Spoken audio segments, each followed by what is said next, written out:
good, everybody? Welcome back to another East of Stretford podcast, Corona style. No post-match reviews today. What up, boys? Yeah. What's up? What's up? What's up, guys? How are you guys doing? Yo, Good, check man. out my quality, guys. My quality. Can someone please give a shout out to my fucking amazing quality? It looks great. It's better and much more effective than the previous. Can Please. someone just I comment am in so general, happy. please? Like, Yeah. someone just leave any comment. Whatever it is, whether it be Karthik's an idiot or he has great Yeah, just today. we haven't had a single. Have you had comments on our videos yet? No, right? Yeah, we have. We have. I've had a couple of comments, yeah. Yeah, dude. So yeah, dude. Okay, moving on to what we're fucking talking famous. about today. Um, today we're Yeah. talking about who are the three players that Manchester United should have not let go from our squad, and we're only considering the post Alex Ferguson era. So anybody from David Moyes to today, who should we have not sold? And we each of one of us have picked one player, and we're going to go into it a little bit, and then we'll each argue if there need be an argument. And I want to start with Vishnu because he has arguably the most contentious one out of us. So Vishnu, go ahead. All right, boys.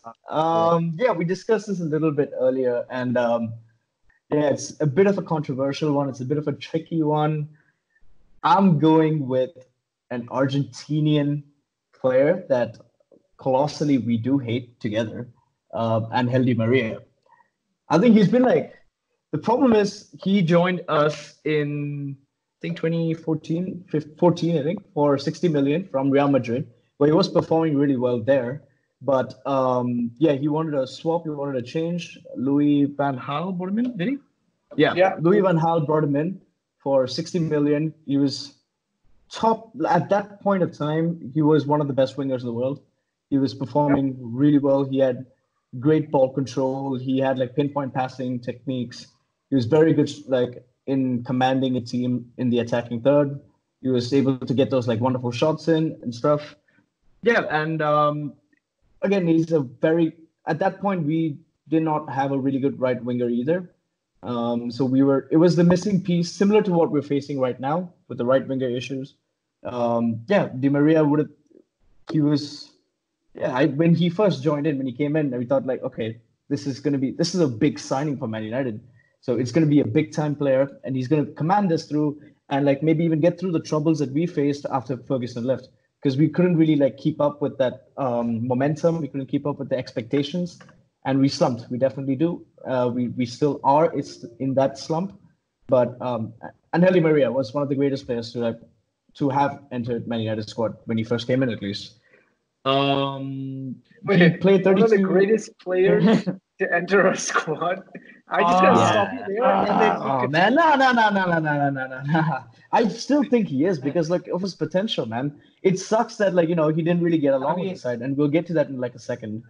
So he played with players such as Van Persie, Kagawa, Falcao, Herrera, Rooney. All these guys at that time were not, they were not doing as well as they should have as well. So he wasn't really getting that support that he should have been getting.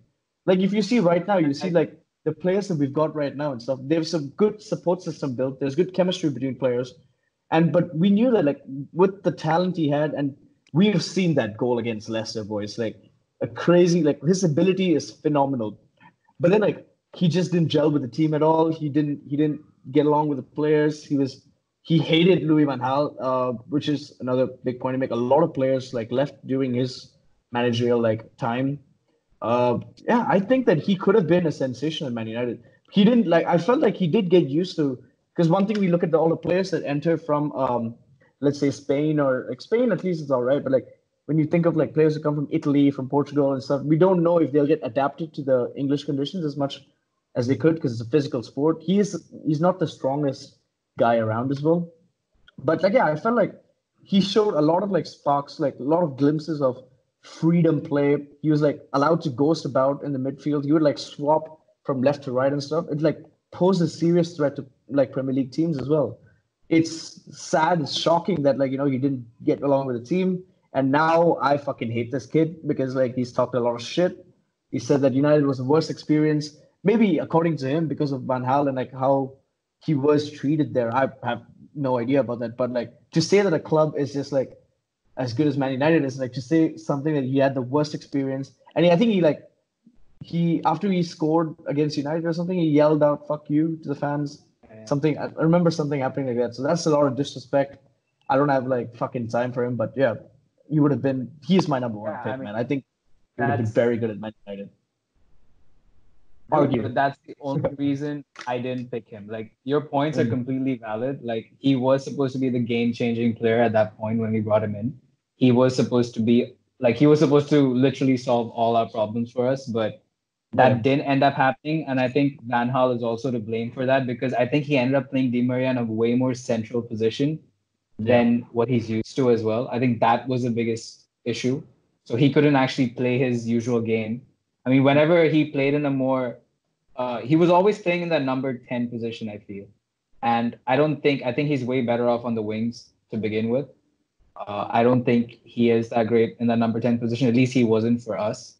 So, yeah, so that's the only reason. I mean, if I look at performance and if I look at what a fucking prick he was by the time he left, I think that's the only reason I wouldn't pick him. And dude, you don't want a player without any class. Like regardless of what you've been through at a club, like the way he shat on us, especially in that PSG game, that was fucked up, man. Like that was fucked up. Yeah. Yeah, I think it's obvious. Like Daniel James or Angel Di Maria. Like in terms of talent, that's an obvious pick. But I feel the same way. Like I just feel like he's such a piece of shit. And I was so happy when he left United, even though I knew we were losing a top quality player. Like I was just relieved because he needed to go. Like he was becoming a cancer for everybody. But I see where you're coming from in terms of pure talent. Yeah. If we potentially could have had the right manager or we could have had the right players around him, maybe he could have been more of a success. We can't blame it all on him, but he should get a decent amount of blame.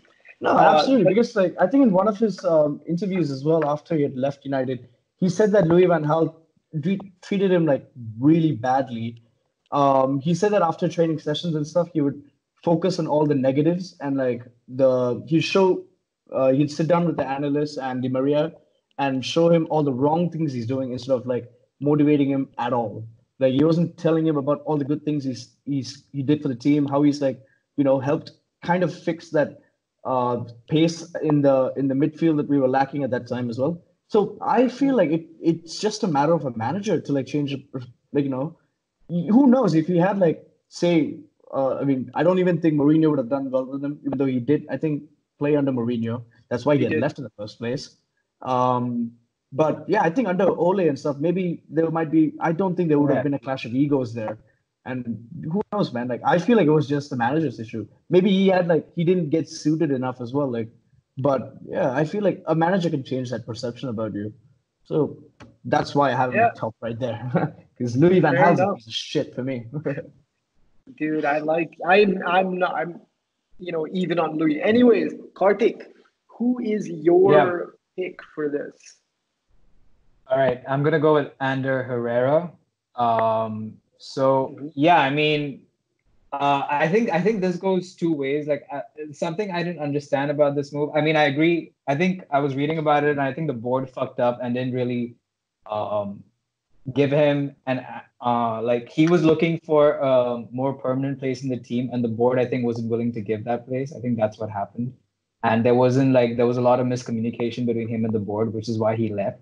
But let's recall the last season he played for us. I think at that point when we were an extremely mediocre team, especially with the football we were playing, I think Herrera was one of those few people who used to come onto the field and definitely like put his all. And we used to always see that. Like he was a proper United lad. And when he moved, I think I didn't quite understand it because I didn't even understand his move from his perspective.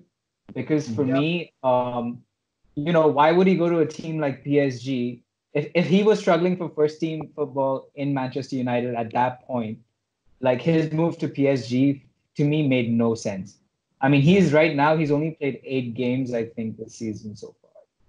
And so it never. I just feel like if Herrera stayed with us, especially now, especially with all the injuries we had, pre-Bruno era especially.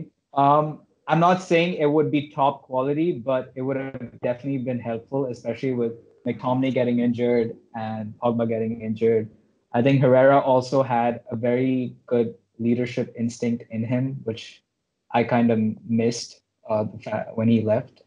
So yeah, I think that's my only reason. Yeah. Yeah, my only counter to Herrera. So the reason he left is that he was getting a 3-year contract from PSG, and we were only willing to give him like a 1 or 2. 1 year. And then when we Two, finally went in and said, okay, we'll give you a 2-year contract, PSG had already signed him.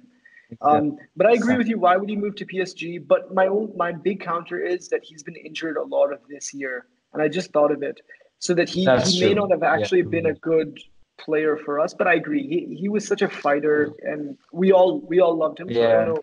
There can be too much. I think Ollie could have definitely developed him into something more. I was going to argue that point as well because like I find him very similar to Fred as well, in a way where he might go through a really rough patch in form, and he showed some towards the end as well. Like, and I'm trying my best not to like base it on his final season as well, because he has played around 180 games for us. He scored 20 goals and stuff like that. Yeah. So he's been he's played for us a long time. But I felt like during his last season, he was lacking a lot of creativity and a lot of like ambition. Like he was, I think us as a team, because he's quite fast as well. But I felt like in that last year he slowed down a lot, just because it was like, I don't know, maybe it's a mental block or something. But yeah, I would have honestly, I completely agree with what you're saying as well. Like with this season we've had right now, Herrera would have been very good to have. And I think I mentioned this in one of the previous podcasts as well. Long term, I don't know if the 2-year, 3-year thing with PSG was the club's fault or his own, but yeah, I think it would have been suited more as a rotational player than anyone else. Yeah, and I think Fred at his best, I think he is better than Herrera. Okay. Sorry, go ahead, Karthik. I agree. No, I agree with that. Yeah, so I think we'd love Herrera still in the squad, but he moved on, and so the last player that I'm picking is Memphis Depay. And when he left, I was very, very sad when he left. Jose almost belittled him, and similar to Ander Herrera, I feel like Jose kind of held Dali Blind back from being the player he could have been. There was a little bit of time in the squad when Michael Carrick was starting every game for us. Yeah. And you had Dali Blind, who can own that position at CDM, especially when he was more mobile at that age. Now, yes, he's less mobile. He has to move back to center back for Ajax. But he always played the ball forward, and even when Carrick got injured, he never moved Dali Blind up, and he kept playing him either at left back, where he's not fast. How are you going to play him at left back? Or he played him at center back, but very sparingly too. And if Ollie had Dali Blind, it's another person progressing the ball forward. It's another option for Matic to rest. It's another option for, us at center back with huge experience, World Cup experience. And he took Ajax to the semifinals and only to lose in a bullshit way to Spurs. They clearly owned that game. And another leader, Ander Herrera, leader. This guy, leader, and Karthik gave a shout to Rooney earlier, leader. Like you saw when Ollie came in, we didn't have Pogba was our leader. We were putting Pogba at captain, and I think you see that Pogba is not even close to a captain, however talented he is. Depay would have been a captain for us. So that's my point. I think he would have been a good squad player, and he moves the ball forward. He's positive. He's a leader. So those are my points. So I think the whole like Mourinho and Woodard, that combination was just so fucked up, dude. I think it was so toxic to us that we ended up screwing up careers for a lot of players, and I think that was my, like, when I was even coming up with my own list of players who we shouldn't have left. who shouldn't have left. My biggest point was most of them had like a reasoning of Mourinho in it. Like I just felt like when Mourinho, especially when Mourinho was there, the mental blocks we had in the team, and it kind of just fucked everything up for a lot of players. If say someone like Ollie was there, then I feel like a lot of these players would have still stayed to a certain extent. So yeah, at least for a little bit longer, at least. Yeah. For me, Blind has got I think I have to give a lot of credit to Blind as well. I loved him in the United squad as well. I think he was instrumental in Matthijs de Ligt's full rise to fame as well. I feel like he was a perfect mentor for de Ligt, and you have to give him a lot of credit for that. He's played really, really well for as you mentioned, for Ajax last year. He was so good, man. Even a lot of games you saw, he was defending his heart out and floating his balls into the middle and stuff. Did he actually? Oh, I was not aware of that. Yeah, he scored it. He scored it, I think. I don't know which game, but I'm pretty sure he did. Because I remember reading about it. I think it was as soon as he left or a little after he left. And I was like, wait, did Daley Blind just score a hat trick? What the fuck? I remember. That's crazy. Yeah, he has fucking amazing. I feel like when he was with United, maybe it was just the team that we had right now and the morale, and like Karthik said, might have been just the Mourinho aspect of things. But I felt like he wasn't the most comfortable defender in the squad. He used to lose a lot of balls, and I felt like his ball recovery pace was really slow for what United were trying to channel, with Pogba in the team and Rashford and all these guys running through. I felt like Blind really lacked pace in that order. Yeah, you guys have a shout out for a player who didn't make your list? A very close second, maybe? Karthik, go ahead. I would say Rooney, just because I just feel like he could have become a player coach later or something to help our strikers out, to give some what Carrick is doing right now, sort of thing. Yeah, something like that. But yeah, I mean, I also don't feel like the time he left was a bad time. I feel like, again, I feel like Mourinho had a lot to do with this. He started seeing that this was no longer the United team that he once played for. And I think it was time, he decided it was time for him to move on. Yeah, dude, that's the only thing. Yeah. I have to give a big shout out to Johnny Evans. Right now, I think he's rejuvenated his career after I think he moved to West Brom after Man United at 2015. He also had issues with Van Gaal and Mourinho. He played only 54 games in his last 4 seasons with Man United, and then moved on to Leicester. Started playing good first team football. Currently, and he's one of the most formidable defenders in the Premier League at the moment. Recent slump to form. So, I was saying, Shinji Kagawa, I think deserves just a mention. At a time where Mourinho didn't have much creativity in his squad, and we were lacking for goals constantly. I could see Shinji Kagawa being another Mata, maybe not as good, but providing some assists for your Zlatans of the world when Mourinho needed it most. Yeah. So I just thought that was the last shout. And I think it's good to end here. Short and sweet video, just like Mr. Karthik, our man. Short and sweet. He squeezed that joke in, did he? Yeah. So yeah, everybody, Karthik didn't get the joke. Everybody, thank you so much for tuning in to another episode of the East of Stretford podcast. Make sure to check us out on Instagram. We're posting some insane shit. I can very easily say that we are one of the best Man United fan channels on Instagram. Nobody's posting quality like we are. That goes to Vishnu. So make sure to check us out. You will not be disappointed. Easily, baby. Easily, boy. Thanks, everybody. We're going to be posting. And shout out to Akul as well, guys. Shout out to Akul, my boy. Akul has been making some of our graphics. So we're going to be doing a lot of these, quirky kind of videos coming up, and we'll be even doing some individual videos. So make sure to stay tuned. Hit that subscribe button. Like us, follow us, share us, anything, dude. Just help us out. See you guys in the next one.